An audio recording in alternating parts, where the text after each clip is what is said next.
going to introduce to you Brian Peckford. This is our guy. He's it's just an honor to have him, being willing to come to Campbell River.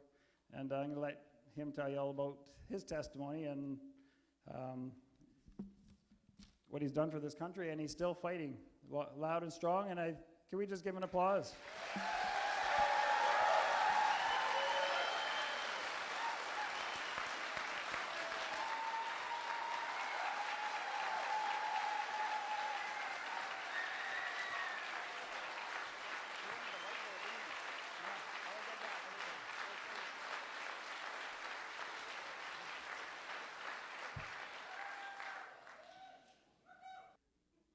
Well, you know what this feels like? When I came in through the doors outside and some people were lined up there, I'm a rural person. My wife is a rural person. And we've always had a fondness to make sure that when we're doing this, that we don't forget about the people who are in smaller communities and just not the ones that are in the big cities. So that's one reason why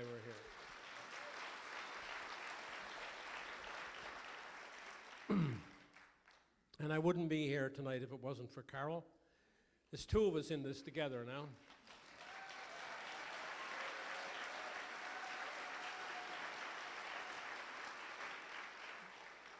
We've gotten just so busy that from 8 o'clock in the morning until 11 o'clock at night, this is all we do. We forgot to eat. We forgot to go out and get groceries until last night we went out and had to get some. So that's what it's been like, especially since I filed the lawsuit. But even before that, it was starting to accelerate. I want to thank the pastor and the people of this church who allowed us to be here tonight.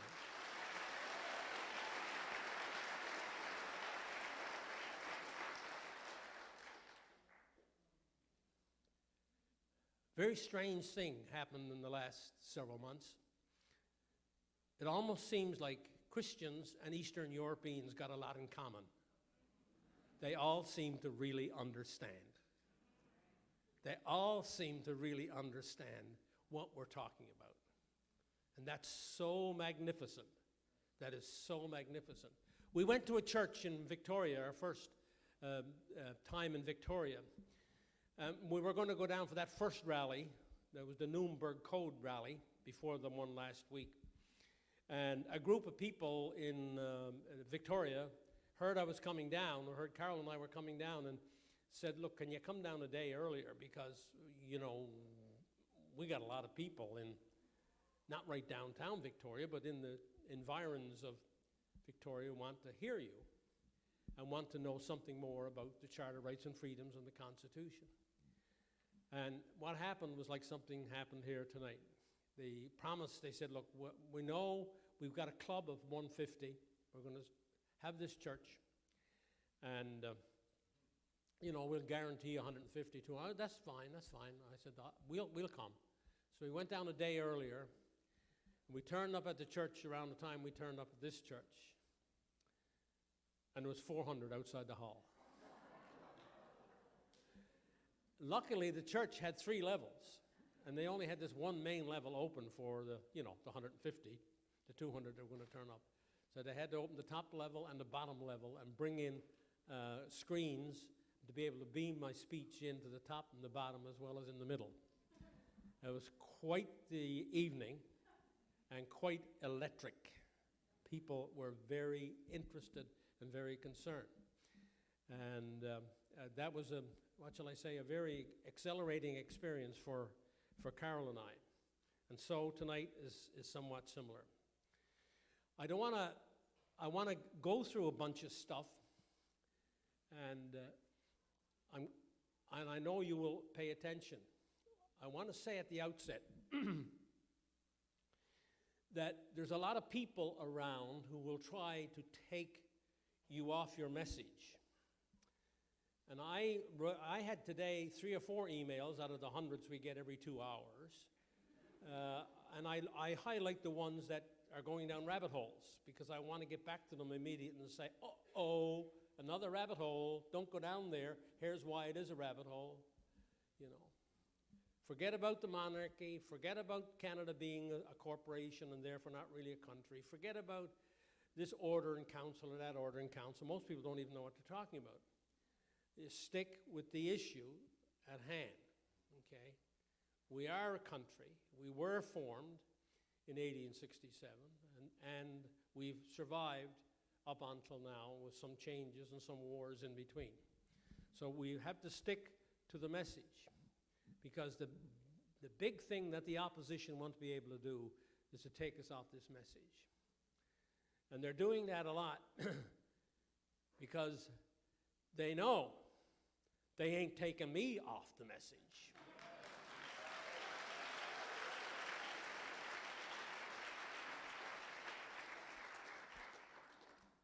And unfortunately and sadly, I'm the only living First Minister who signed that document that we're all interested in.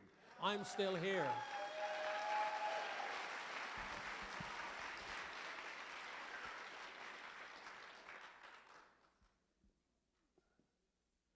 So it was 1867 that the country formed, okay?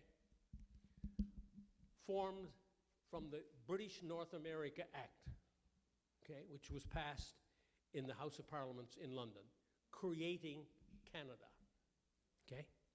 1867. 4 provinces, only 4, became part of Canada. Upper Canada, which became Ontario, Lower Canada, which became Quebec, Nova Scotia, and New Brunswick. Only 4. The other provinces and territories came later as the railways developed west, right? And as the country developed and the explorers went north and so on, and carved out different boundaries that became Manitoba or became Saskatchewan or Alberta or here in British Columbia. Newfoundland, where I come from originally, actually had an election on Confederation and said no. We had another one in 1949, and we said yes by 51 to 49. I was always known in Newfoundland when I got elected as a sort of a closet Newfoundland nationalist, because I wanted changes to those deals that were made in 1949. And quite a few people attacked me, and that was supposed to be negative because I was trying to hold on to and stand up for certain rights, right, that we had before we became part of Canada. So I'm quite familiar with the territory, right? My whole political career was involved in battles. As a matter of fact, I'm the only First Minister in the history of Canada that went to the Supreme Court 3 times. That's how many battles that I had. All the while I was Premier for 10 years, I was battling this or that or something else on behalf of the people of Newfoundland and Labrador, right? That's why I was doing it. So I'm quite familiar with the territory. So in 1867, we had this country called Canada. It was called the British North America Act because we were the British North America. The Americans had gone their separate way, had a revolution, and became a country in 1776. What was left, right, was in the north, and that was called the British North America, now in 1867, Canada. And in that BNA Act, and this is really, really important, I'll try to speed up a little bit, because I want to give you time for questions and comments at the end. So get your questions ready, keep them succinct, but ask them, okay? So that 1867 said how the country was going to operate. And one of the big things in that BNA Act you have to remember is that Canada from the beginning was a federation. It wasn't like England or France, which is a unitary state. It was like the United States and Australia and Germany, where they had units called states or provinces. And the power was shared between the federal government or the central government and all the provinces. All the power didn't reside in Ottawa, okay? A lot of the power resided in the provinces, as it still does today. Although there's a big grab on to get it, but it still resides in the provinces today. Very important, because I'll be coming back to it. But one thing that was missing, and that's why we're all here tonight, one thing that was missing in the BNA Act, There was no Bill of Rights or no Charter of Rights and Freedoms for the individuals in Canada. It was silent. Nothing. Zero. Okay? What every Canadian had to depend on from 1867 to 1960 was British common law, unwritten, customs and conventions, unwritten. So it was a very uncertain situation for you as a Canadian if you went to the lawyer and asked, I think my rights as an individual are being threatened here. The lawyer would have to look through the customs and conventions and British common law and even in New Zealand or Australia and what happened there in the British Commonwealth to see if they could build a case. Okay? In 1960,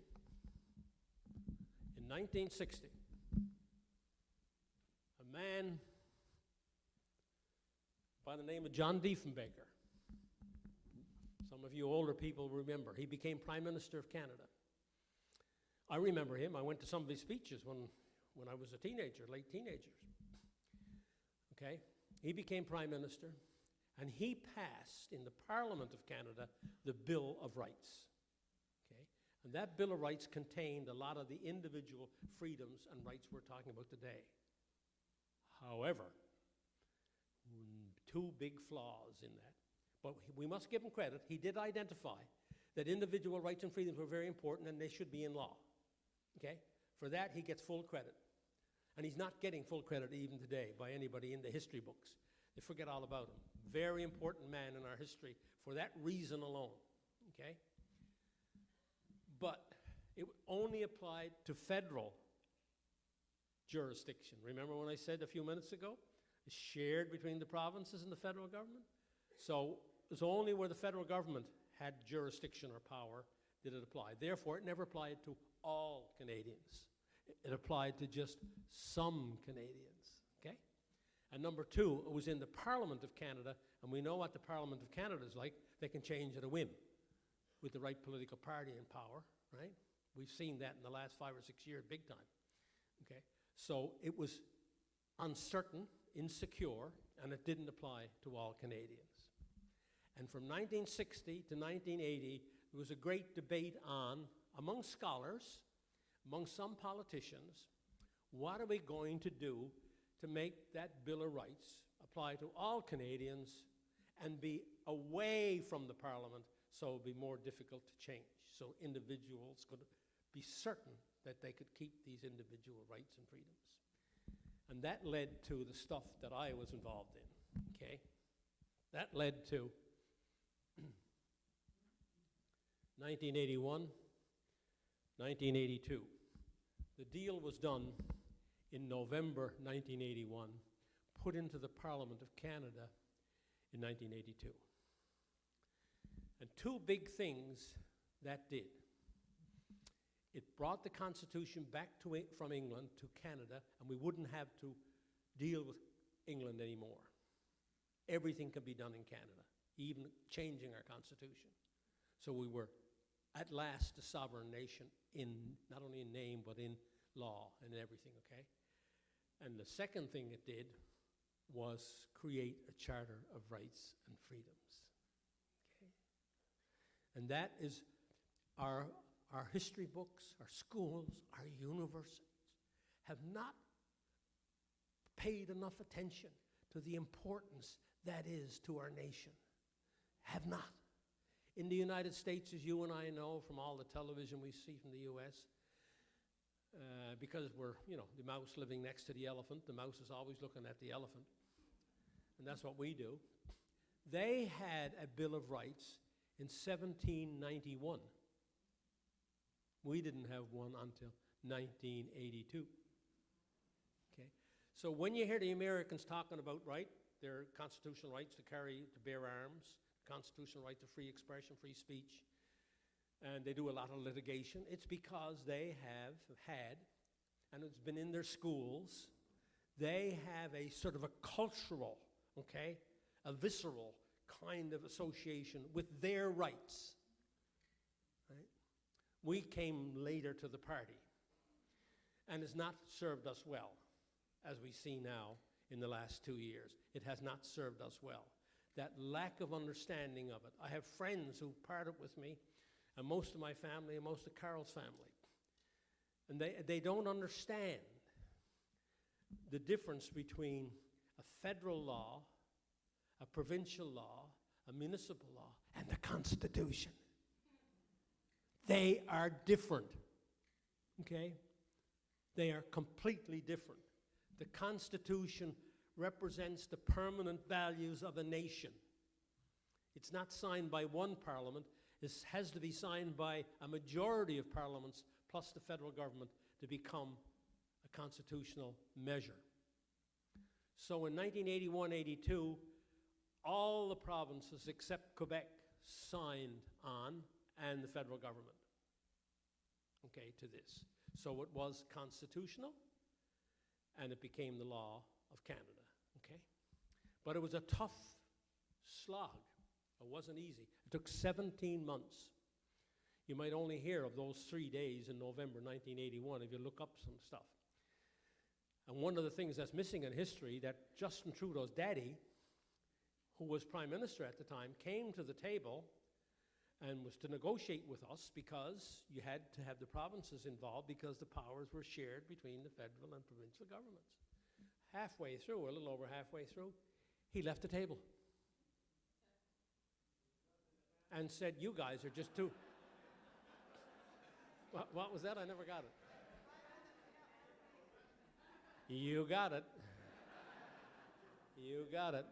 Why we would ever, as Canadians, another story, ever see this guy become prime minister escapes me.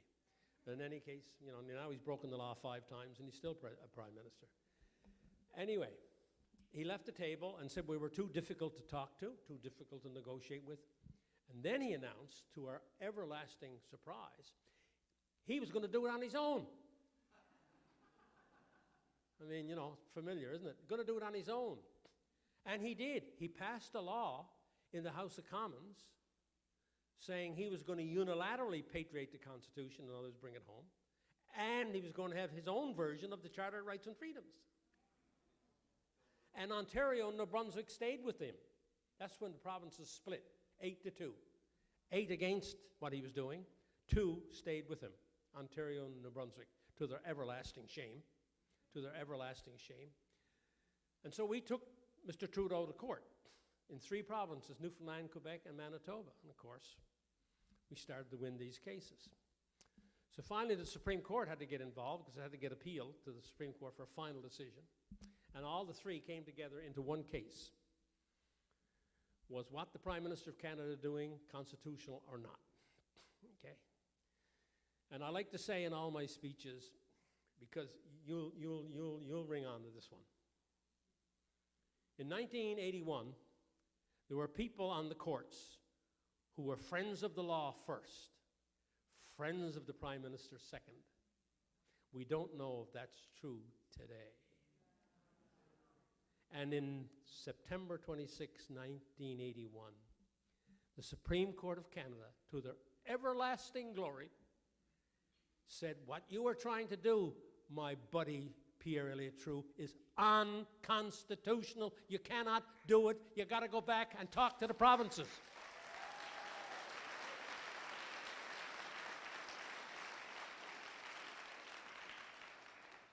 And then he came back to the table, and then we got the deal. But that's a really good story for you younger people and even older people who might have forgotten, because a lot of the history books gloss over it, because the Trudeau name is supposed to be such a legacy in Canada, right? Supposed to be a legacy. I mean, Trudeau just gets elected because of his name, kind of thing. Of course, that's how Justin got elected. But this is what happened. He tried to break the existing Constitution before we even had the Constitution Act of 1982. That'll give you an idea. A little bit of history can hurt an awful lot of people, especially if you're like me, I remember. Okay. And that's why I also like coming to communities here in this area, right? Because I think it's very important for me to spread the message as far as wide as I can. Yeah, Zoom is great, and sometimes I got to do it because I can't travel. It takes up too much time because I have to drive, and we can't do it, and so we've had to turn down a lot of requests and try to do it by Zoom. We're doing one Northwest Territories by Zoom next week, for example. Right? We got people up there who are really starving for it. They know we can't come, so they're arranging a Zoom for me. We had a Zoom from another community the other day, and so all over Saskatchewan, Alberta. Up in the Okanagan, yeah, we just had one. But once again, the time it would take me Carol and I to drive up and drive back, given all of the requests that were coming in, like this one and many, many more, right? You try to be fair to everybody, but where we can drive, we'll go and do it, right? We're only too happy to do it. And so that's why we're delighted to be here tonight. So, okay. So we got the Charter of Rights and Freedoms, written, not in a federal act, not in a provincial act, not in a municipal act, but in the Constitution, which is supposed to be permanent, okay? And 4 of those really, really important parts of the Charter are Section 2, freedom of expression, freedom of conscience, freedom of religion. We're in a church. Freedom of religion, right? How important is that to be?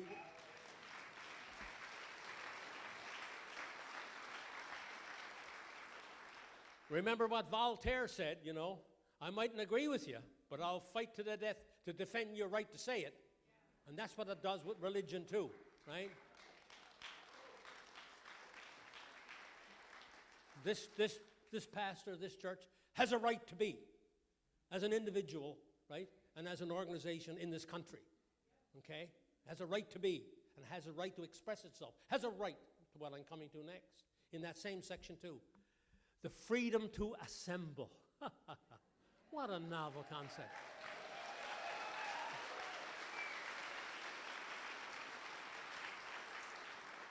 Freedom to associate, right? You and me getting together, right? That's in our Constitution, right? Section 6. And this is the one that I'm in my lawsuit over. Right? The right to travel anywhere in Canada or leave Canada. Full stop.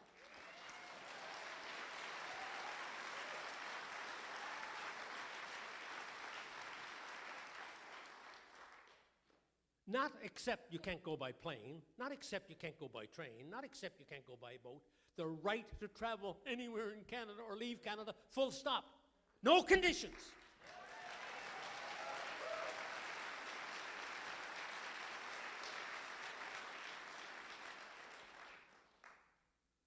And then Section 7.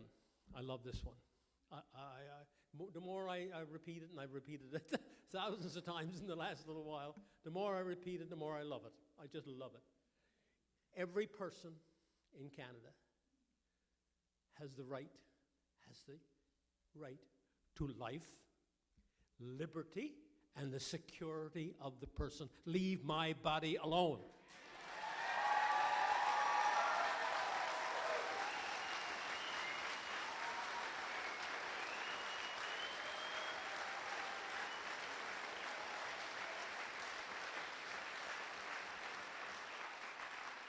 Unless I agree, right?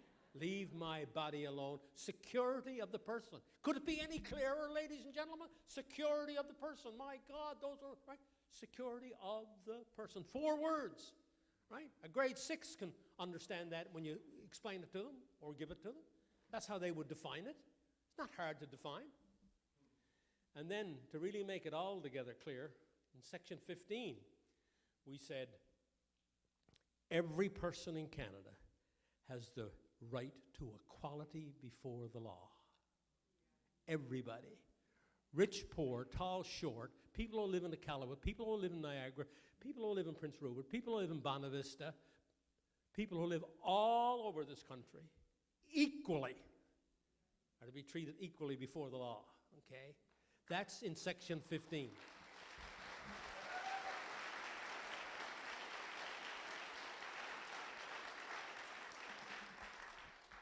Now, is that not precious or what? Isn't that not precious or what, right? And I mean, it took us 114 years to get it. And somebody after 40 years is going to tell me that you're going to take it away from me? Not without a fight, Mr. Trudeau.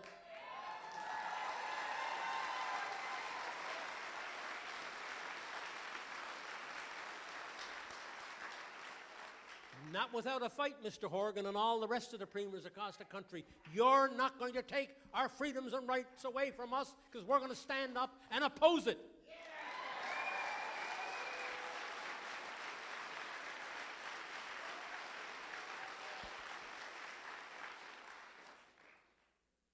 And then, what did they do? They tried to squeeze it into emergency orders. Didn't even go back to Parliament, right? Under existing legislation, passed all these orders. And then who did they have give the press conferences? The slaves of the government. The people are not even accountable to us. Many times the minister and the premier never turned up at any of these press conferences. It was their public health officer. Well, the public health officer doesn't report to you or me. In our case, it's just she. She reports to the minister, who then reports to the premier, who then reports to cabinet, and who's supposed to report to the legislature. That's the way our system works. That's called parliamentary democracy. Well, they have completely abused our parliamentary democracy and got ahead and unilaterally, as the Prime Minister Trudeau tried to do back in '81, unilaterally imposed their own measures, many of which violated these precious rights that I just defined that are in the Constitution. Not their act, not the federal act, not a municipal act, but in the Constitution, which is the national document of Canada, which is the glue that keeps our nation together, right? Just the nerve of them, the audacity for them to do it. And then they try to squeeze it in on there, and they try to say, but Peckford hasn't told you about Section 1. Well, I'll tell you about Section 1. I'll tell you about Section 1. Section 1, yeah, and I was there. Section 1 says you can override these rights and freedoms, but only in very, very serious circumstances. And I remember being there when we wrote that. And it was, because it's in the Constitution, if it was in an act, it would be different. If it was in a parliament, it would be different. It was in extreme circumstances like a war or insurrection, okay, or something in peril to the state. Well, a virus from which 99% recovery is available and less than 1% fatality is hardly a danger to the state.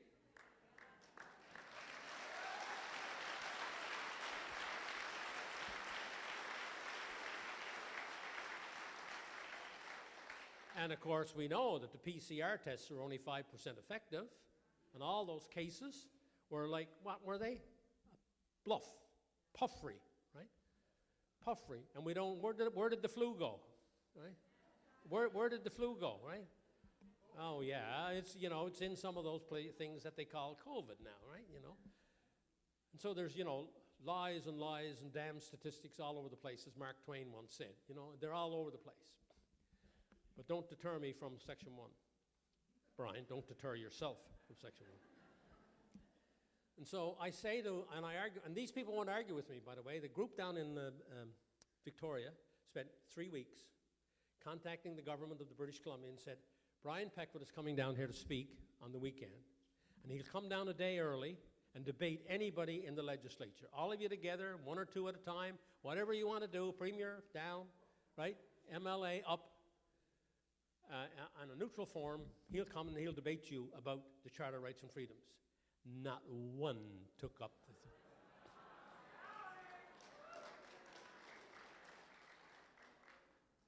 the scaredy cats, eh? Are they scaredy cats or what?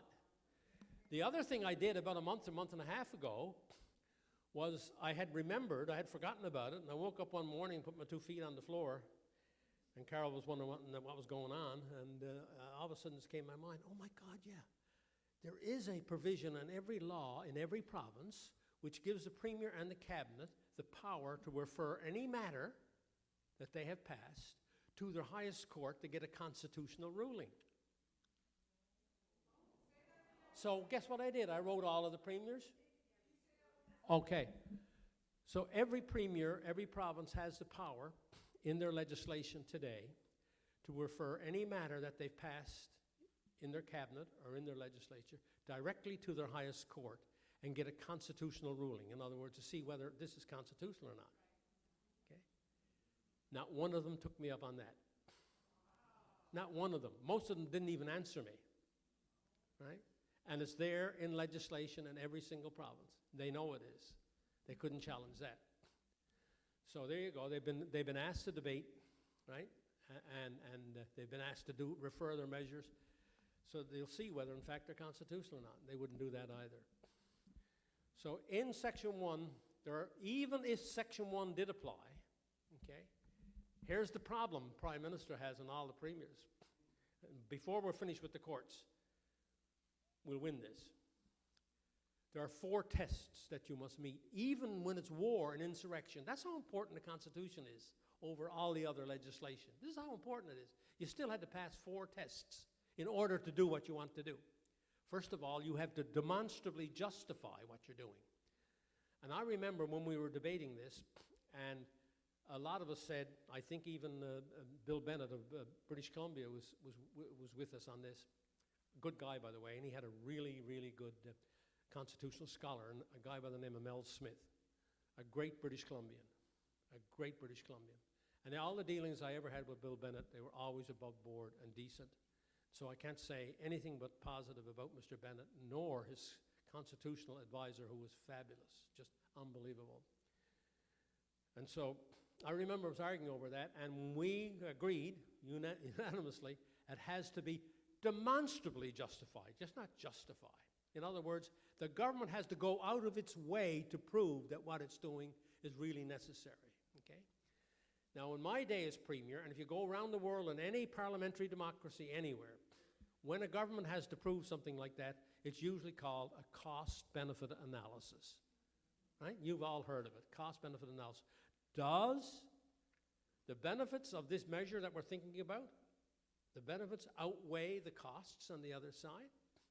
Not one government in Canada did a study of that kind or anything even similar to it, okay? They completely ignored that test. So therefore, they're unconstitutional on test number 1, right? Even if it does apply. Okay? 2, by law, they used all existing law, no new law, right?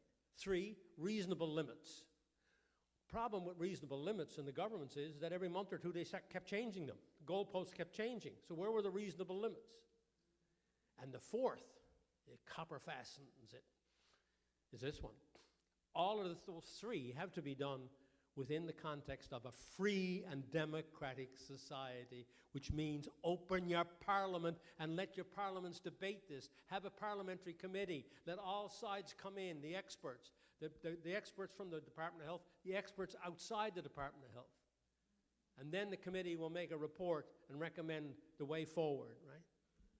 Didn't do any of that. So therefore, even if Section 1 applied, they failed the tests under which they were allowed to do this, okay? So anybody who talks to you about somehow they've got, carte blanche to do this, they're wrong. They're telling you a lie. And you can go to the charter yourself and you'll see those 4 tests in there in Section 1. They're there in black and white, okay? I'm not exaggerating. I used the exact words that were in the charter, okay, in Section 1. So this is why Preston Manning, by the way, he wrote another letter today to the National Post, a very short letter, said exactly what I've been saying for the last 6 months.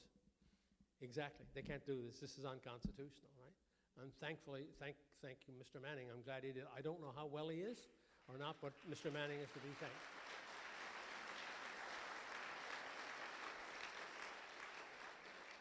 But we need more of these. There's lots of former ministers around in the province. There's lots of former ministers around who were in the federal government, and they've remained silent, right? They've been very, very silent.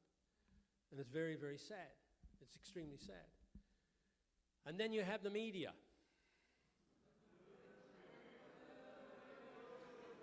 Did anybody happen to catch my interview this morning, was it, with CBC, or yesterday morning? CBC Radio? Hardly anybody watches or listens to CBC anymore, and I understand. But this is the first time they called me in 1.5 years. And this was a radio station in Victoria, and I gave them a piece of my mind.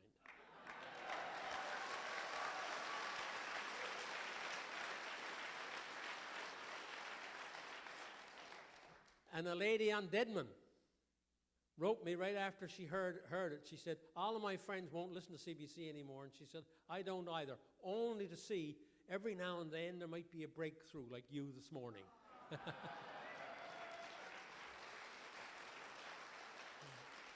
And I put her letter on my blog.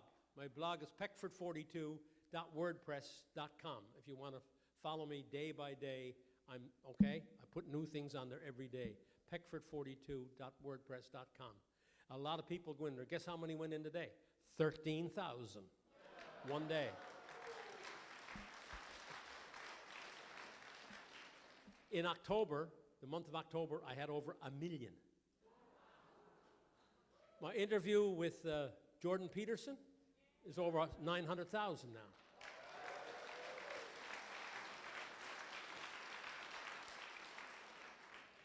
But the media have been in cahoots, in conspiracy with big government and big pharma and big tech. I call them the 4 horsemen of the modern age, right? Big government, big tech, big pharma, and what was the other one? And big media. Right, thanks very much. Okay, they're the 4 horsemen of the apocalypse, as I call them, right? Because they've all conspired against you and me. That's why the truckers' convoy is so important, and other like measures. We have a right to civil disobedience. Mahatma Gandhi, right? Nelson Mandela, Martin Luther King, and now the truckers of Canada.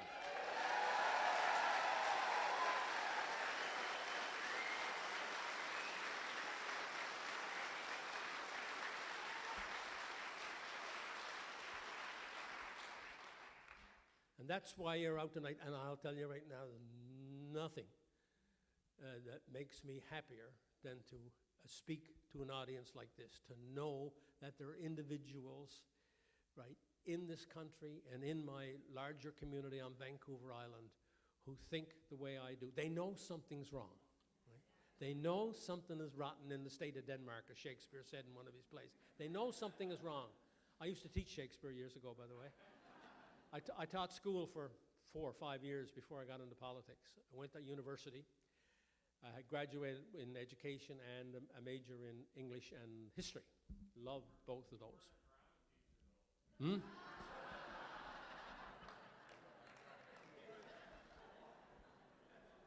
Yeah, and I wasn't used to dressing up either.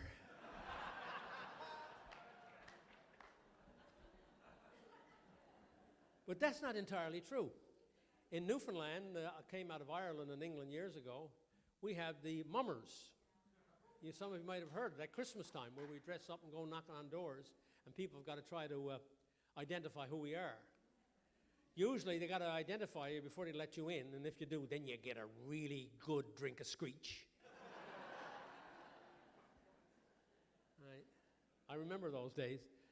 By the time I went to university, most of it was gone, except in very rural parts of Newfoundland. But as a boy, right up to my time I was about 12 or 15, this happened every Christmas. And we were all part of it, parents and children, everybody. We're out on the roads, very few streets. I did my grade, the last part of grade 4, 5, 6, 7, 8, and part of grade 9 by Aladdin lamp. Okay? So when people talk to me, I can say legitimately, I've been there and done that, right? I understand very well. My grandfather was a fisherman for 50 years. He went to the seal fishery for 49. My dad was a social worker, police officer first, then a social worker, okay? And the Peckford family, and like Carol's family, the Ellsworth family, they came to Newfoundland back in the 1780s. So, you know, we're legit. You know, we're here pretty legitimately, right? And then we chose to join Canada in 1949. So even though I was 7 years old before we joined Canada, it was by choice. And so I am a full-fledged Canadian trying to defend the Charter of Rights of all Canadians today.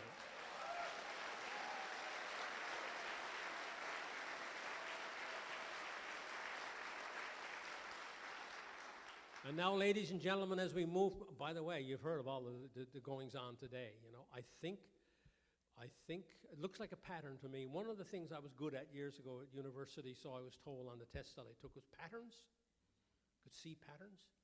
We'll look at today the chief of police in Ottawa, the GoFundMe people, right? And there was one other incident happened this afternoon, all of which looked like it's been staged. It seems like they're setting up to try to make the truckers look so bad that they'll bring the military in or whatever, right? You know, do you think the mayor of Ottawa did that on his own? No. Do you think GoFundMe canceled them completely, all on their own? No. No. They got the green light from that fellow we call Prime Minister. And so there's a real pattern underway here, it seems to me, and we're in very dangerous times as Canadians. We're very dangerous times. And just imagine, listen to this, and just imagine if we don't get this overturned in the courts, this charter thing that we're fighting, all the charter things that we're fighting, what happens? 3 years from now, there's an ice storm somewhere, there's a flood somewhere, or there's another virus that's not all that serious. The governments declare another emergency. Can we look at the charter then? Unless it's overturned and we regain it now, then look at the precedent that was set in 2021 and the courts are allowed to do that. Look at the precedent, and therefore our rights and freedoms are diluted. So once the mandates are off, it's only a battle won, not the war. You understand? This, getting the mandates off, is a battle won. Getting our rights and freedoms back in our charter is the war that we still have to fight.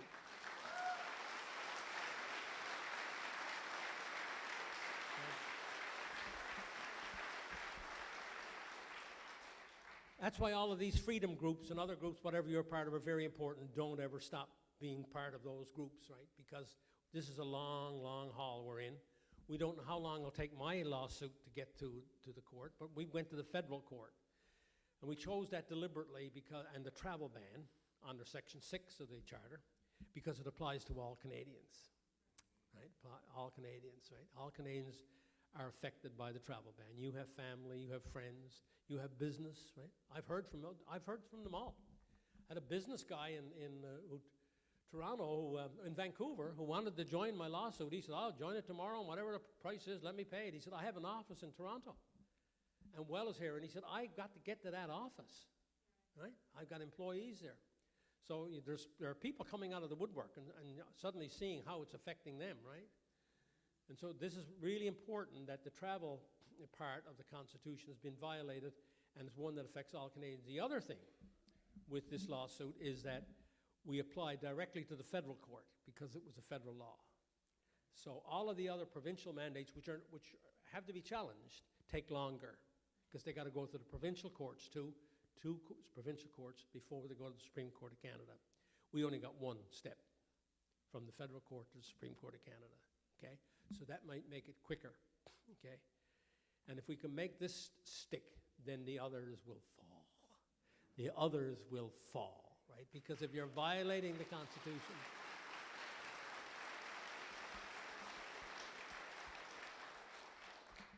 so we made it be Johnny-come-latelys to having the Bill of Rights ensconced in our Constitution, but are now becoming educated to how important it is to all of us here in this room, and especially these young people, and that young girl and these young girls over here, right? How important it is for them to be able to pursue an education which is not contaminated with a whole bunch of ideas which are not the ideas that the majority of Canadians want to see pumped into our kids, that they have a fair and decent shot at life.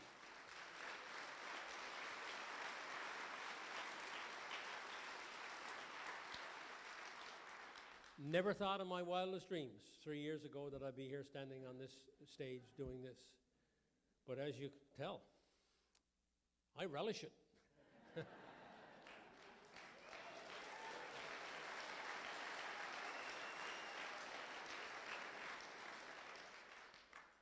I went to convent school. We were the only Protestants in the Catholic community. I went to a Catholic school, for which I'll always be proud, and I always give the nuns full marks because they taught me rigor, they taught me discipline, they taught me courtesy, they taught me manners, they also taught me music, okay?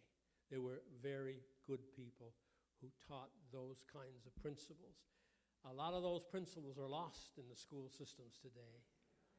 We got to bring it back. And parents got to get involved like they are in the United States. Look what happened in Virginia. A guy who's 7% in the polls became governor.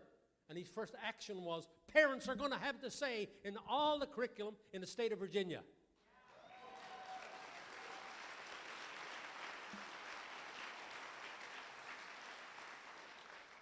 To let you know how long this has been going on, this deterioration of our educational system. I taught school, as I said to you earlier. And when I went to this high school, it was a brand new high school, physically nice and good to teach in. And being the kind of person I was, I know not too many, I suppose my wife keeps telling me like me, but in any case, here's what I did, I suddenly realized, okay, I had these subjects. And so I went to the principal and I said, how come there's no civics here in this school? Oh, he said, that was sort of done away with years ago. I said, you serious? So I looked up the book, the Department of Education book. There was still a course, civics, in the education book. So I went back to the principal and I said, hey, there's still a textbook and there's still a course, and anybody can teach it. Any school can teach it if they want to. Oh, yes, he said, but it'll really mess up the curriculum. I said, oh, is that right? Well, I said, sir, here's my proposition. I will teach the civics course, okay?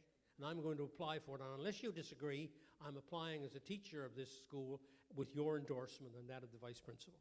Oh, I said, that's what you want to do? Go right ahead. Now, listen to this. This is like the people who are in this room tonight. This is really, really important. So when could I fit it in the curriculum? Friday afternoon, after everything else was done. You know what kids are like at Friday. And there was grade 8s. Started in grade 8. Okay. So I had a meeting with all the kids. Said, I got 10 or 15 minutes here now in our English class. I got a meeting. I said, you know what I'm going to do? And I want your 100% agreement. I'm going to introduce a new course to you guys. And it's called civics. And you're going to know something about your municipal government, your provincial government, and your federal government before you go to grade 9. And they said, oh, wow. Are you serious? I said, yeah. But, it's 3:30, 4 o'clock on Friday afternoon. But will you come? Yes, sir, we'll come. Not one student for the whole year absented themselves from that class.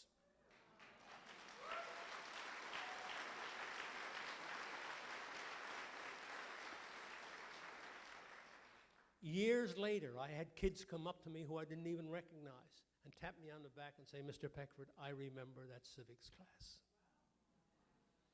I had one young lady in English who loved the poetry and loved English class, and I used to get them to recite, even remember. Wow. I'm hurting their brains. I'm over in Frankfurt, Germany, Premier of Newfoundland and Labrador with a economic team, right, doing a trade mission to Germany. We also, provinces are allowed to borrow on the international markets, and we were borrowing money over there as well. Okay. Frankfurt just finished a brand new airport and brand new terminal. Huge big thing, 300 or 400 yards long, right? A real unbelievable, biggest terminal I had ever been in my life. So the luggage starts coming down, and my luggage never came. So the 8 or 10 people who were in my trade mission, I said to them, look, go out and check and make sure we got a car to take us downtown, right? And I'm sure my luggage will come out now in a minute. And so finally this lonely bag comes down to carousel. It's my bag. And I'll never forget it as long as I live. So I leaned over to pick up my bag. And a young lady tapped me on the shoulder. And I turned around. She said, Mr. Peckford? And I said, yes. She said, I wandered lonely as a cloud that floats on high o'er vales and hills. When all at once I saw a crowd, a host of golden daffodils, beside the lake, beneath the trees, fluttering and dancing in the breeze. And I said, of course, I hugged her. And she said, I shall never forget it, Mr. Peckford. Right? Okay. So people want information. People enjoy learning as long as they're not bamboozled and told half the story and then get cynical about learning anything about government. You can't blame them, right? But now we are awakened, and our charter means something after 40 years, and we shall not relent until it's restored and our democracy restored in this country.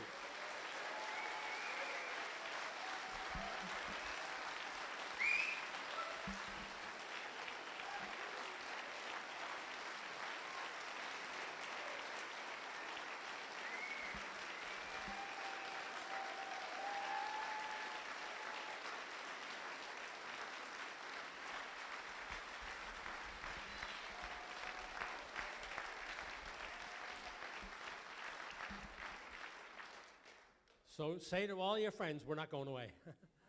We're going to stay around. Okay, now, we shall begin with some questions or a comment. Keep it short. Oh, wait now, before we begin that, we have a couple of important things to do. Christian wants to do first.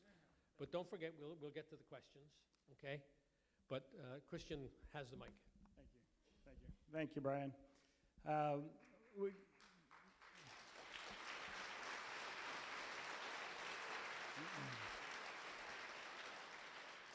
We can't thank you enough for what you're doing.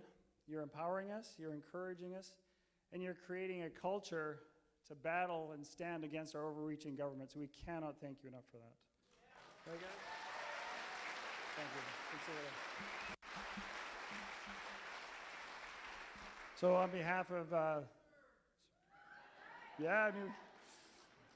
so on behalf of Citizens for Change in Camp River, we want to give you this gift card and a gift, and we want to thank you, Carol. We know that it's the wife that stands behind the man and encourages and pushes him along, and thank you so much.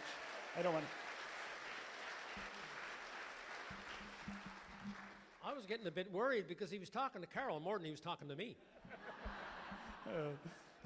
So on behalf of Lori Woodruff, who is headed off the Citizens for Change, and my wife and myself, we want to say thank you again. We're going to do a question-answer period real quick here. Pastor Randy, if you wanted to come up here, I haven't seen you. I've been looking for you.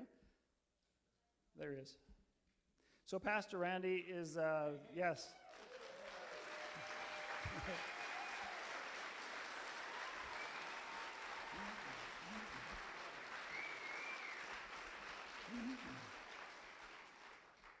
I'm not giving him the mic quite yet either.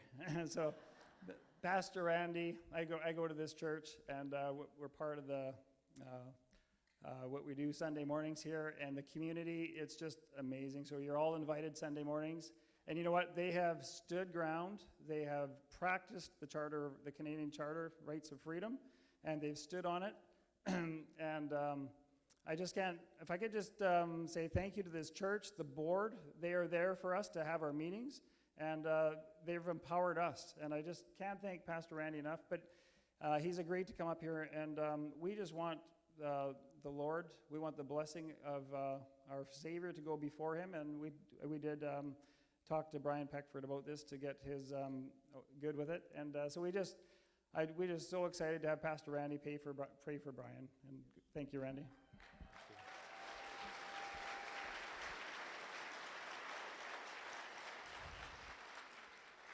I was just wondering where my gift card was. No, I'm just kidding.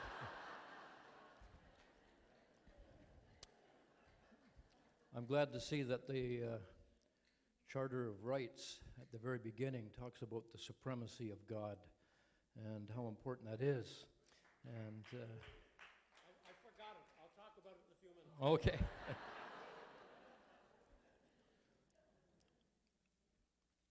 I believe that Brian Peckford has been raised up for such a time as this.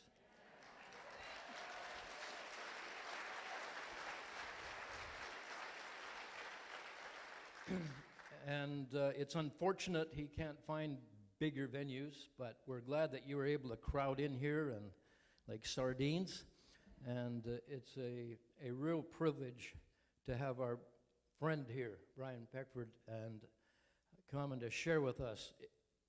I heard somebody yell Prime Minister, but I don't think he wants to step down to that level. He's got a more important job right now, and one of my privileges is to be able to pray for him. The Bible tells us to pray for those in authority, and Brian has been in positions of authority, and obviously, as you can tell, he understands the constitution of this great nation called Canada, and obviously he is a great teacher, and he looks more like a pastor than I do, but so...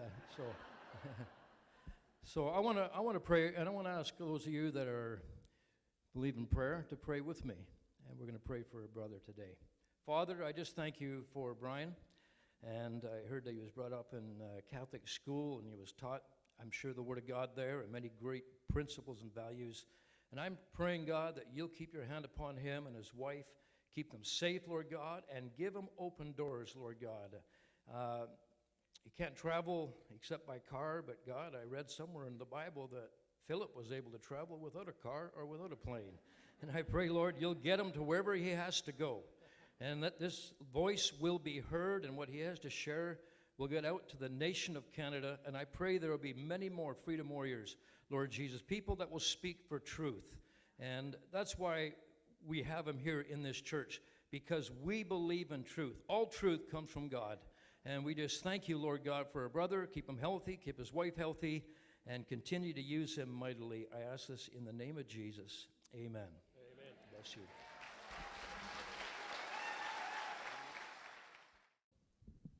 The one thing that the pastor mentioned, and I'm deeply in his bad books, because what I usually do is when I do the charter and I finish off section 1, I then go on to say, section 1 seems like it must be the beginning of the charter. It's not. The beginning of the charter is, whereas the country is founded on the principles of the supremacy of God and the rule of law.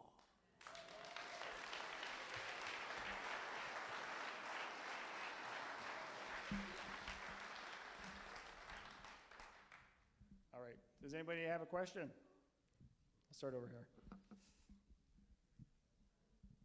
Hi. I'm your biggest fan, for sure. Does anybody want to compete with me? Okay, you're on. You're on. I just met you a few minutes ago, and some people know me as a recovering lawyer here, because I did practice law, and it took a toll on me. And I am just so honored to be part of the legal profession who didn't stand up for 2 years. So thank you very much.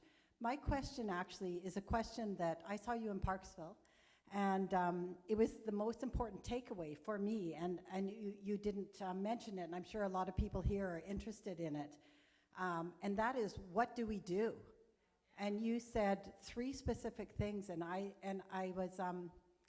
watched the Jordan Peterson talk, and I have recommended to every single person I've met. I know it's an hour and a half long, but at some point you said, or he said, we are all responsible for this shit we're in, right? And so the question is, now having done that and gone back, what would you tell us to do? Thank you. Okay. A really good question. Thank you, Madam Fan. I say the following, and that's why Carol and I, those few weeks ago, said, okay, I'm talking the talk. Can I walk the walk? And that meant filing the lawsuit, right? So I'm hoping that people will take that kind of an example to do something, okay? Actually, just don't talk about it. Do that and propagandize it as much as you can with all of your neighbors and family and all that. But get involved with one of the freedom groups that are around. Get actively involved with that. Don't email your MLA or your MP or your premier. Put it in snail mail, okay? Believe it or not, snail mail is better than email. You know the old trick? Oh, I pushed the delete button. Oh my, all your emails are gone. Oh my, the minister at MLA can't see them. So it's an easy thing to get rid of your representation. If it's a piece of paper, You keep a copy of it and you put it in the mail. It goes to a mail room in either the governments or the premier or the minister. The mail room has to open them under law, has to record them, and has to pile them and send them on to the minister's office. And they count them, and somebody there reads them, okay? So the minister and the premier gets a count on that. Emails get lost. There's so many emails coming into the premier's office or into the minister's office. They don't get covered the same way. But believe it or not, good old snail mail is still the best way if you want to make a representation to your MLA or to your premier or to your minister or to your prime minister or to your MP. The other thing is to try to meet with them. I've been trying to meet with ours for quite a long time now. The only person I could get an answer back was not from the MLA, but was from the assistant or secretary or something. We finally got a date now. Yeah, we do have an appointment now, so I'm going to go see him so that I can say to everybody, right, that I have physically gone, Carol and I, and saw our MLA and laid it on the table to him. Laid it on the table. Here's what you're doing. You're breaking the law. You're supporting a government that's violating the Constitution, and here's why. And I'll put right to his face, right? So that's what I'm doing. And that's what you can do if you can. I know some MLAs are a lot more difficult than others, sadly. Can't hear you. Sorry. I got to get real close on this one. So yeah, try to get a meeting with your MLA if you can and your MP. Those two are important. Okay. The other thing is you can support various legal actions that are underway, including my lawsuit. As a matter of fact, on the Justice Center for Constitutional Freedoms now, and you go in and you punch donate, and up will come 5 or 6 categories, and one category there is Brian Peckford's lawsuit. They only exist because of people who contribute to it. They get no government money. They're completely independent. I wouldn't be with them if they got any government money, okay? So these people, all these lawyers, are just getting paid out of donations that come in from across the country. They're completely audited. They're an honest organization in Canada that's fighting for the rights and freedoms. So you could contribute to the Justice Center for Constitutional Freedoms, $5, $2, whatever, it all counts. As a matter of fact, in talking about that, my first campaign in my constituency, which had never been conservative in its history, from 1832 to 1972, I changed it, okay? And I had my two first campaign managers were two ladies, 72 and 74 years old. And I said to Carol the other day that, I still think about them. They were never involved in politics before, and they picked it up in 2 or 3 days and had that office up and running. It was amazing. And so then they started taking donations, and I think my largest donation, I only had one, I think, in the constituency, $100. Everything else was 5 and 10s. In those days, the $2 bill, right? The $1 bill and the $5 bill. And when the campaign was over and I won, we had a surplus. And we contributed that to nearby conservative associations that weren't as well off as we were. And why were we well off? Because we went about it and got organized, okay? In my leadership campaign, I was the only candidate that actually had a chartered accountant firm audit our campaign finances and presented it to the public. Once again, I won the leadership and I had a surplus and I gave it to the party. So I know all this stuff can be done, and every single voice counts, as it did in my time as a member and as leader of a party. So you've got to just pick up the cudgel yourself individually, not your husband, not your wife, not your sister, not your brother. You got to pick it up, and you've got to agitate for change and agitate to ensure that our rights and freedoms are protected, okay? So that would be the 3 things that I would recommend.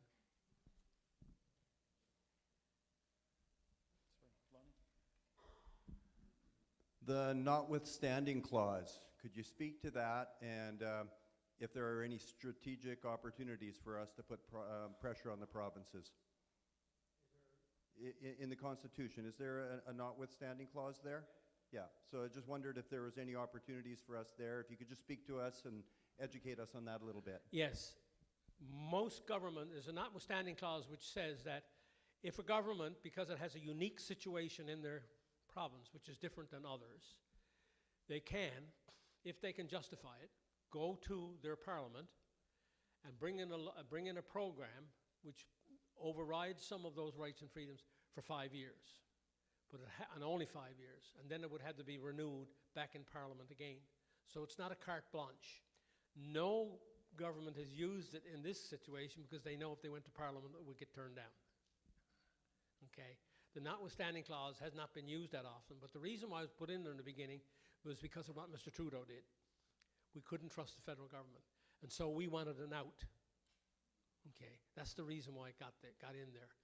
But unlike Section 1, where the governments are just overriding it without even worrying about it, in order to bring in Section 33, the notwithstanding clause, they'd have to go to the parliament with a bill, right, and introduce it and go for first reading, second reading, third, and get it passed. And of course, they all know that they're not going to succeed if they bring it into parliament. That's why the parliaments have all been closed. They're frightened to death to open the parliaments. They're afraid one or two MLAs might ask a question, right? And then the press might suddenly wake up. And so the intent of the notwithstanding clause was because we couldn't trust the federal government, number one. Number two, is not being used in this situation because all of the provinces and the federal government are afraid. Okay? When I see this whole process, one thing that really stands out to me is that the amount of time that it takes for a constitutional court to actually do something about this. Yep. So in retrospect, when you look at all this, would you put a clause into it that would immediate action by the court, by the constitutional court, if something happens that breaks the Constitution that is severe?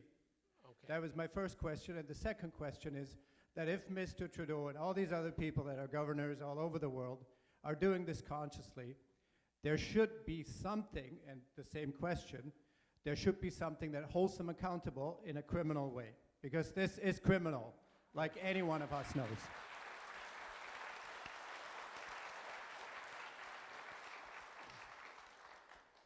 Yeah, you made some good points. The problem now is that we can't get the Constitution opened. Okay? Remember, it took 114 years to get it open the first time. We're 40 years in now on the second time. You need 7 provinces and 50% of the population plus the federal government. The Senate and the House of Commons have to pass it. All 7 governments have to pass it in their legislatures, and right, for it to become a constitutional amendment. As we sit here today, and this is one of the sad parts of our Constitution and our system, is that we've allowed the governments to get away with moving all of the power from the MPs to the cabinet and now to the Prime Minister's office. There's 1,600 people working.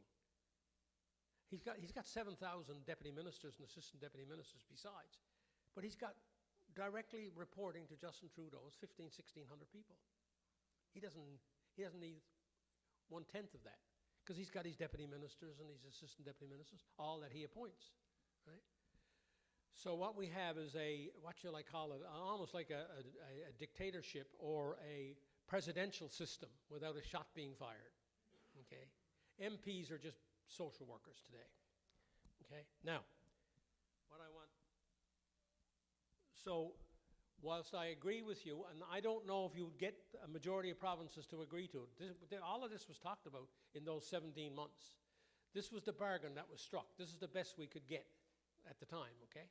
Now, another time, okay, you may strike a bargain which is better, but there's always a trade-off in this stuff because you're dealing with the feds and you're dealing with 7 other provinces, at least 7, right, other provinces, and there's always trade-offs because they're always looking for something more here or less there, right? So you got to understand it's a bargaining thing, and that's tough. That's why I'm so proud of the charter because I know how tough it was, right, and to get change is going to be really hard. So for the next decade or more, especially given the way the governments are operating now, there's no chance of getting that Constitution open, okay? So whilst it's important, and I wish we could, the reality is we don't. The other problem is this. As we sit here today, the federal government transfers this year to the provinces $40 billion in health transfers, $15 billion in social transfers. So the provinces have become more and more dependent upon the federal treasury and the federal government. So once the provincial government starts to kick up its heels about the pandemic or about, well, you know, you might not be living up to the Canada Health Act and we might have to hold back your Canada Health Transfer next year. And that is very much alive and well in Canada today, okay? So the provinces are not as independent today as even they were back in my day. And Newfoundland was the least dependent. But of course, I guess, as people would say, there's not too many people around with me. I still fought for our principles, even though I knew the threat of losing money was there. The principle was more important to me, and I'll take my chances in fighting you if you try to take any of my money away.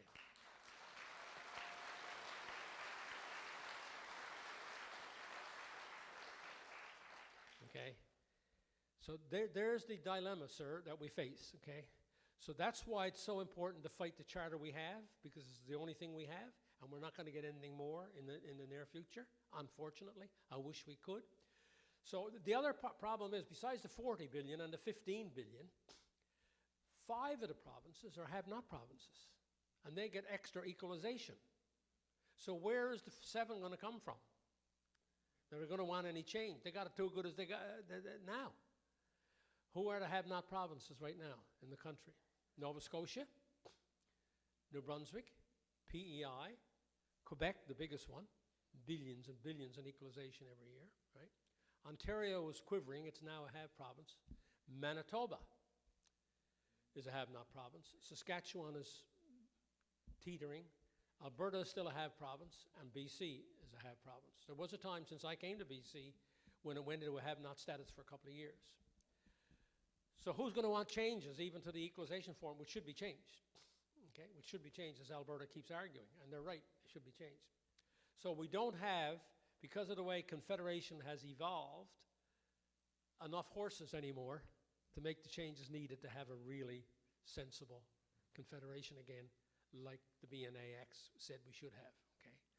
That's why I think so many people are out now, like tonight and all over Canada, fighting because they know, they got a sense of it, right? That things have gone wrong in the last 40 years, like we talked about the civics and the universities and the high schools, and the MPs having no power. We got to reassert ourselves as citizens.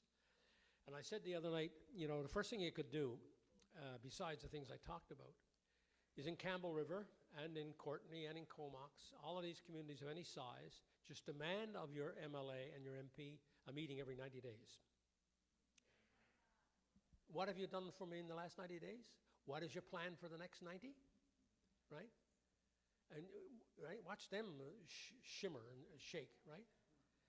Or at least 4 times a year, whatever the number is. I pick 90 days, but at least have a number which is fixed, that they got to meet at least 4 times a year with the constituents. Not in one big, you know, because the ridings are so large, but in every community of any size, that the citizens demand it. You'll soon see a change in how MLAs operate and MPs operate if the citizens took control like that, okay? Okay, this lady here, and then we've got a man here in the red shirt, and then we've got a lady in a white collar. Hi, Brian. Mine is more of a comment than a question, but I just wanted to say that I actually emigrated from Ireland to Newfoundland in the early 80s. So I remember you as a young Brian Peckford, and I know a lot about Newfoundland and Screech, and it's where I first landed. So yeah, I have a good connection with Newfoundland.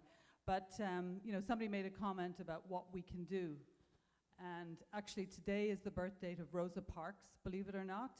And yeah, like that one person, what she did on that bus that day started a whole movement. Yeah. And I'm reminded that evil is allowed to prevail if good men sit around and do nothing. Yeah.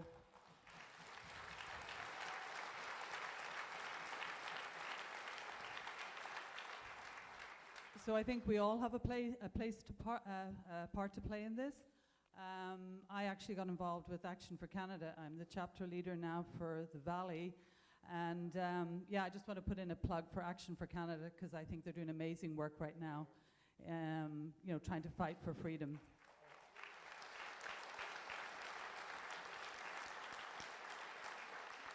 And just want to direct people to, there's at the table on the way out, We've left a whole bunch of leaflets for people to pick up, posters to pick up, information about notices of liability. They're having, a big success in the courts right now. So on your way out, stop by the table and pick up some of the Action for Canada leaflets, because it's a great organization. Get on board, get on their website. They have lots of great information and things that one person can do. Even Diane, Randy's wife, was going around today handing out notices of liabilities to 10 businesses or something, making them aware. So that's one thing we can be doing, for sure.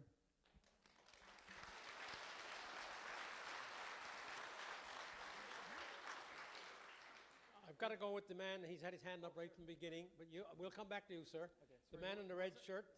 We got to be fair. Yeah, sorry, this is maybe a more narrow technical question for you. You mentioned Section 1 of the Charter and the 4 tests.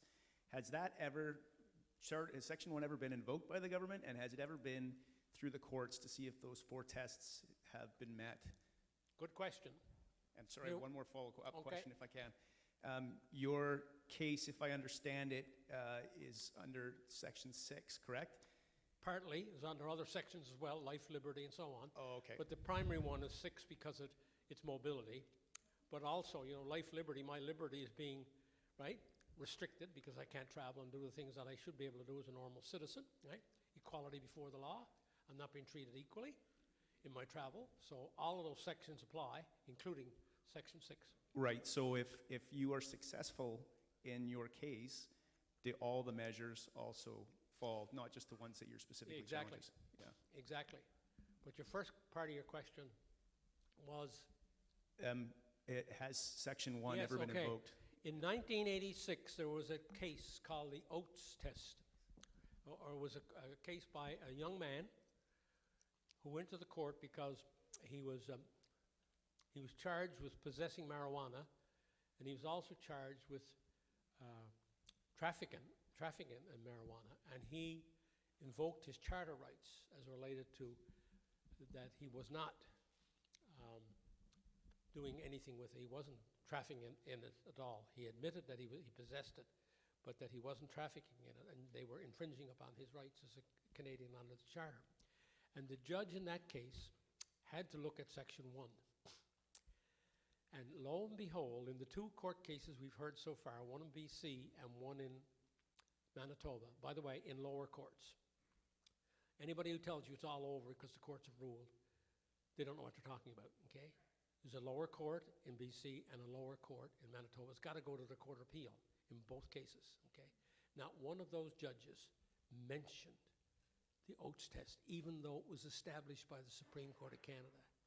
So the likelihood that their decisions are going to get overturned is pretty high, because they never even used the reference that they're supposed to use in cases like that, where precedent or an enunciation came down from the highest court of what Section 1 means. And Section 1 in 86, when that judge ruled, was a lot like I was talking about tonight, where they said, when you say free and democratic society, that means something, the judge said.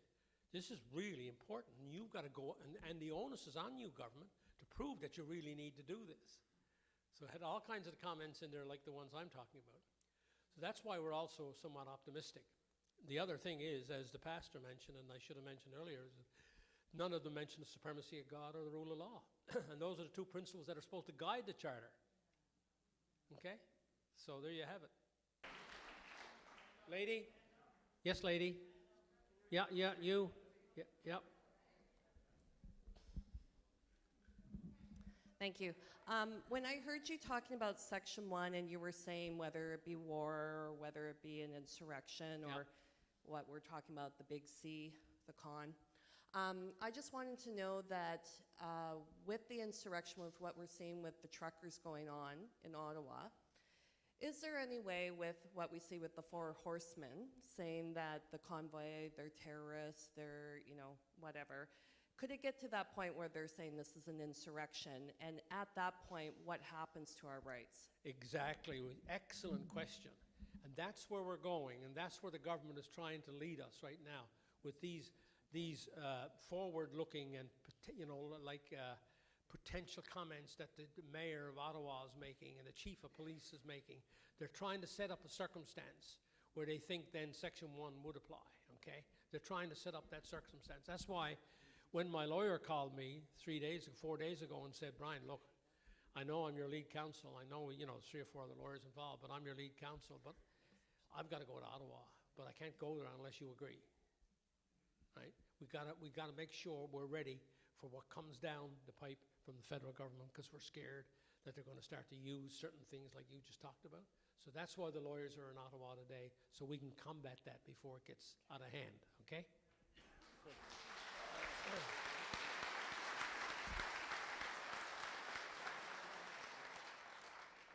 Yeah, Brian, my question is regards to Section 6, like you said, rights to travel. Now, is that a provincial thing, or is that a federal thing? Because do I have to go to Calgary to leave the country? Yeah. Do I have to go to Saskatchewan to leave the country? Because I can't get on a plane in BC. Right, exactly. But Right. understand, and I failed to mention this too, it's hard to cover every single point when you're in a situation like this, is Section 52 of the Constitution Act of 1982 says the following. The supreme law of Canada is the Constitution.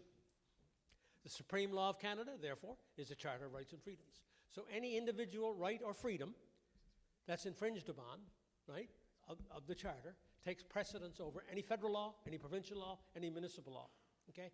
And that's the other thing people can't get through their heads. This is a national law in the Constitution, okay? It had to be signed off by more than 7 provinces in the federal government. Every other law in Canada is either in a federal parliament or in a provincial parliament or a municipal hall, right? It's only done by that one government or that one party. This had to be done by a majority of the provinces and the federal government. That's what makes it different. So when you're talking to your mayor or your councillor, I was going to say laugh at them, but just grin and say, your worship or councillor, I'm very sorry, but your municipal laws are pygmies next to the Charter of Rights and Freedoms.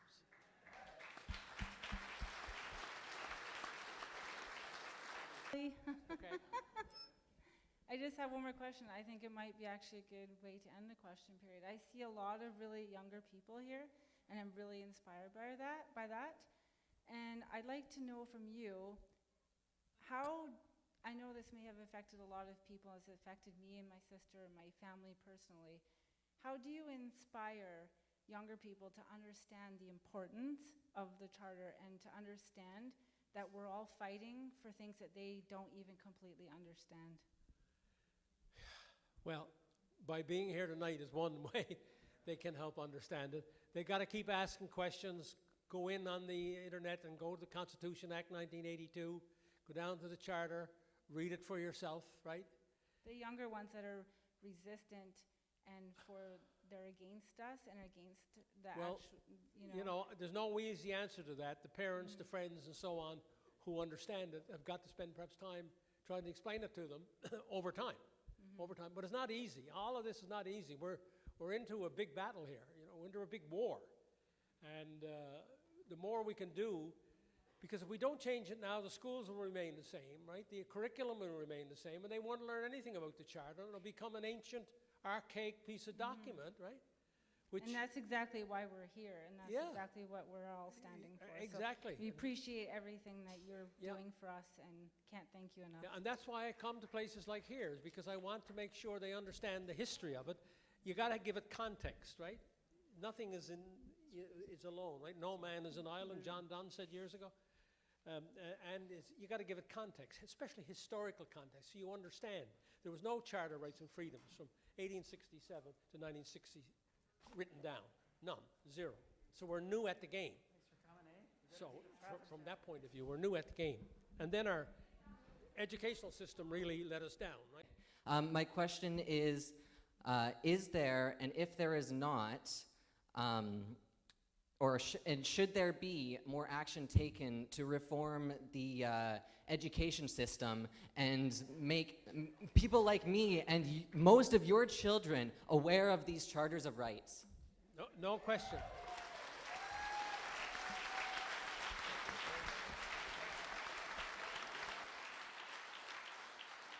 And by the way, you don't have to go to Ottawa. Education is provincial, 100% provincial.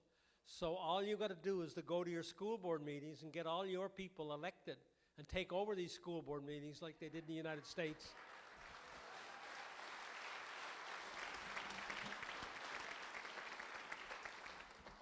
Democracy is only as good as civic involvement, right?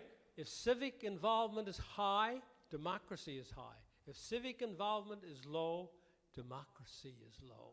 And we've allowed our democracy to be low because we haven't been involved with our school boards and the other things where we could have a real impact, a really, really direct impact. So on education, and even health for that matter, they're provincial.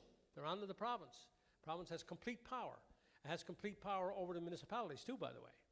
Complete and utter power over the municipalities. So there's a lot of power in the provinces that individuals can go after and force them to do the kinds of things that are more reasonable and more democratic than they're doing today.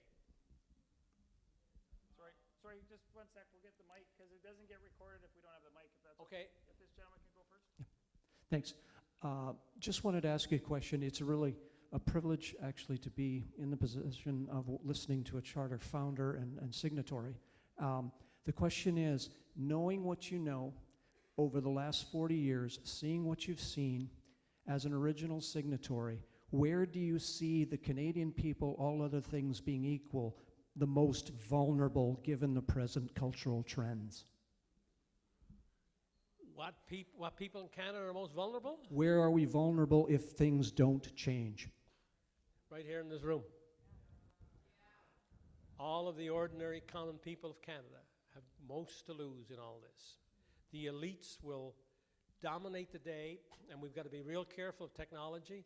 This new digital technology is coming around that can trace you, and know when you go to bed, know when you get up, know what you eat and all that. We've got to put a stop to that. So yeah, no, the people who are being hurt the most now is the common person. I just wrote an essay this morning, I'm going to put on my blog tomorrow morning, just on that, okay? So there's no question in my mind that all of the people in this room and people like you across Canada have the most to lose in all of this, because the elites will look after themselves, okay? The elites will look after themselves. They got cozy pensions and cozy this and cozy that.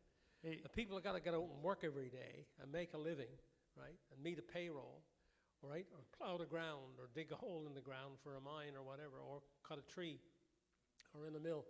They're the real producers of the country, right? And they're the ones who are getting left behind right now, right?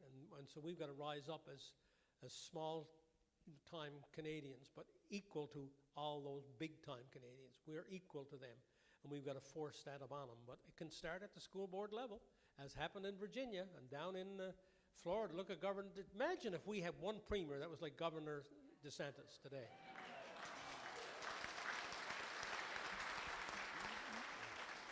If we just had one, the pegs would fall in all the other provinces. If we had one, everybody thought it was Scott Moe and everybody thought it was Jason Kennedy, and the two of them let us down badly. And now they're dancing around relieving the mandates, right? Dancing around with it. What was it? Moe came out with, I was so mad at him. He came out and he said, well, we're going to lift the mandates in the not too distant future.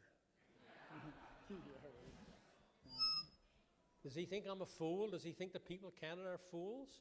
He could put a date on it if he wanted to, right? This business of playing games with us like that is so cynical, right, that he doesn't deserve to be a premier, nor does Kennedy. No, any of the premiers deserve to be there. We got to wipe the old thing clean and start anew.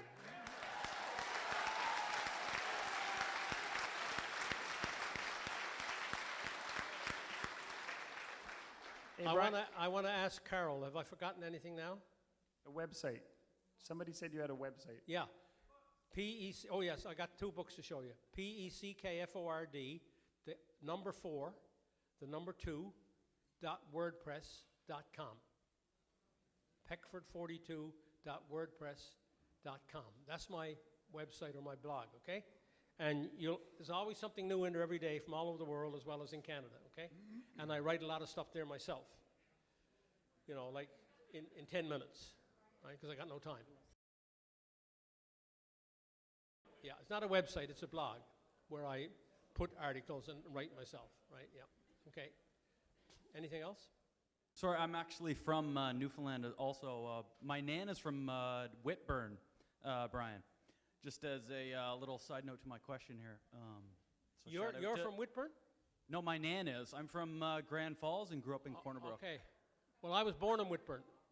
Yeah, I just actually found that out, so I just wanted to do a shout out for Whitburn, Newfoundland. Yes, Whitburn, Newfoundland, yeah.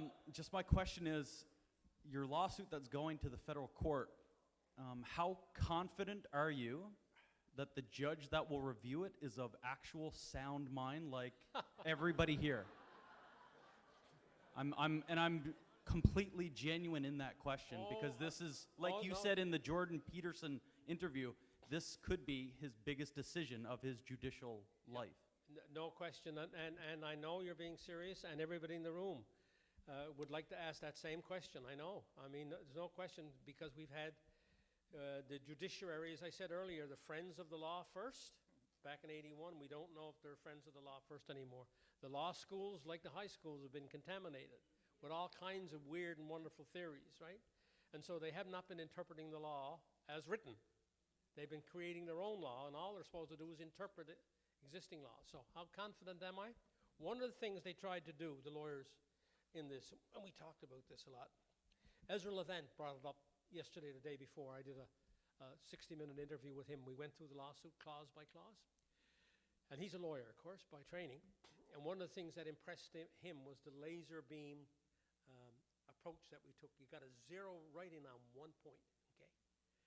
And like I answered a person earlier, you know, going to court by yourself, very often, and there's a lot of court cases out there right now, they put too much into it, which gives the judge too much leeway to rule against you, especially if they're not on your side to start with.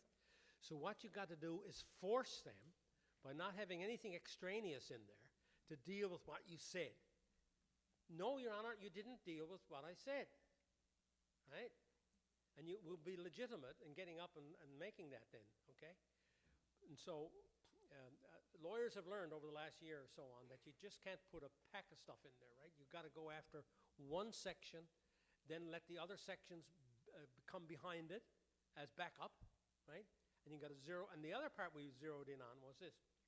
You'll love this.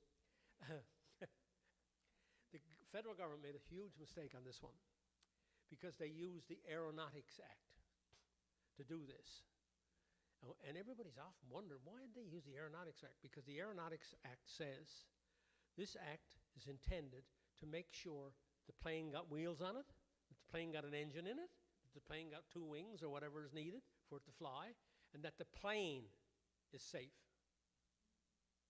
And what did they do? They're using that act to bring in a travel ban against the citizens of Canada. The Aeronautics Act does not apply.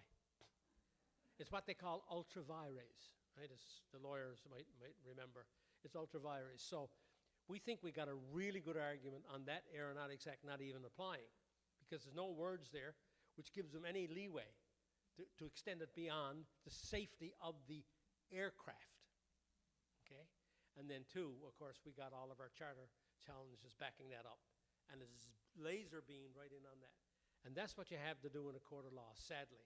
I mean, you could build a mountain of abuses that they did, but the way the legal system works, you're giving the judge, if he's not on your side to start with, a lot of ways to get around you, right? And we've got to stop them from doing that and force him to go right on. And then, you see, if he does not, and he rules against you, our appeal is automatic to the Supreme Court of Canada.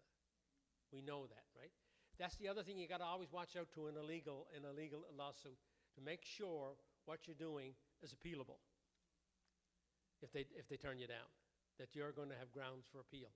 And we think if the federal court turns us down, we've got really good appeal arguments to the Supreme Court of Canada, okay? So my question is actually specific to this, I think it's Section 6 thing that you filed. Does that, obviously there's exceptions for people who are sick in private aircraft. I mean, somebody can go in an air ambulance, I'm assuming, if they're COVID positive. Does that rule apply to chartered aircraft? And what's the definition of chartered aircraft? Like, yeah, good question. Could we charter an aircraft and get 100 people on it if we wanted to? Yeah. if you're going out of a sort of a registered airport, it's quite likely you'll get caught. So So what are the exceptions for ambulances? Because there must be very some. little. Okay. Okay, hardly any. Yeah, hardly any. Yeah, yeah. That's why we got to fight it. That's why we're fighting it. If there were all, if there were loopholes there, we'd be in there, right? Yes, sir. Thank you.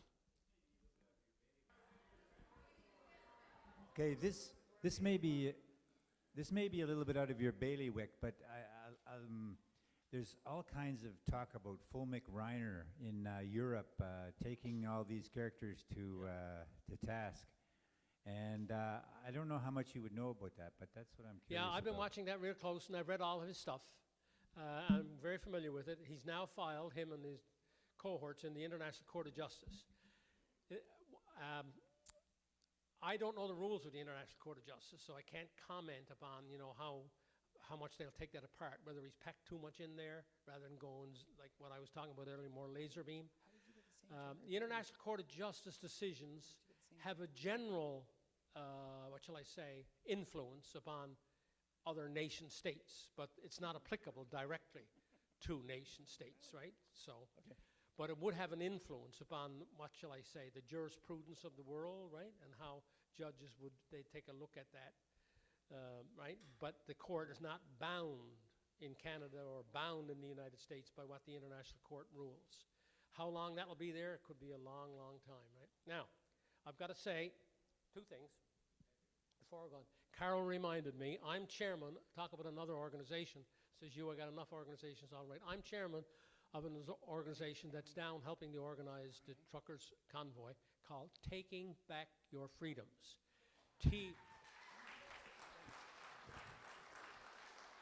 Taking Back Our Freedoms, Carol reminds me. Taking Back Our Freedoms, TBOF.ca. Go in there and you'll see my pretty face again. And all of the researchers in Canada, Byron Bridle, Dr. Francis Christian, Dr. Paul Alexander, right, Daniel Beaufort, the RCMP guy, all of them are on the board. And Julie Panesi is on our board as well as Jessica Rose from Haifa, Israel, who's a big researcher. They're all on the board of Taking Back Our Freedoms. So we got a high-powered board, and we're out, and what's the name of it? Taking Back Our Freedoms, right? And so you want to look that one up, too, and they're looking for money as well. TBOF.ca, okay? Now, for any of you students out there, and I mean students not by age, I mean students of history or students of Canada and how we got this way, when I talk about the MP and having no more power and all that, this is the #1 book in Canada about that. So if you want to if you're a student and you like reading nonfiction and about politics and all that, this is called Democracy in Canada, The Disintegration of Our Institutions. He's one of the top scholars in Canada on this. He's written numerous books over the last 3 or 4 decades, okay? He's at the University of Moncton. His name is Donald Savoie, Savoie. You'll find it on the internet, and you can download it or have it sent to you. Democracy in Canada. I would recommend this over every other book in Canada today on the nature of what's happened in Canada with our Parliament and with our MPs and all that, and the Senate and all the rest of it. Fantastic book. I give it an A rating, and I carry it with me everywhere, right? I carry it with me everywhere. So that's very important. And the other book, which you can't get anymore, you can download it, is my own book. Here I am, a lot younger. But you can download it on Kindle from Amazon, and it's called Someday the Sun Will Shine, and Have Not Will Be No More. Just plug in Brian Peckford, Amazon, and it'll come up anyway. You don't have to remember the title, right? So if you'd like to download it, it's not that long, 337 pages or whatever, but a lot of appendices in there and a lot of stuff about the Constitution, okay? So if you're interested again in doing more reading, either one of those books, I recommend, of course, mine, but if you're going to read one, it's quite likely you should read Dr. Donald Savoie's, because it's more about how the whole structure of the government. But if you're interested in the First Minister who's still alive and his whole history, and what he did and didn't do, and how he operated through the Constitution. And you like stories. A lot of stories in my book, a lot of interesting stories about me as I was politicking in Newfoundland, okay? Excellent. Okay, Everybody we has got to talk to go. you. Thanks Okay. again. Okay.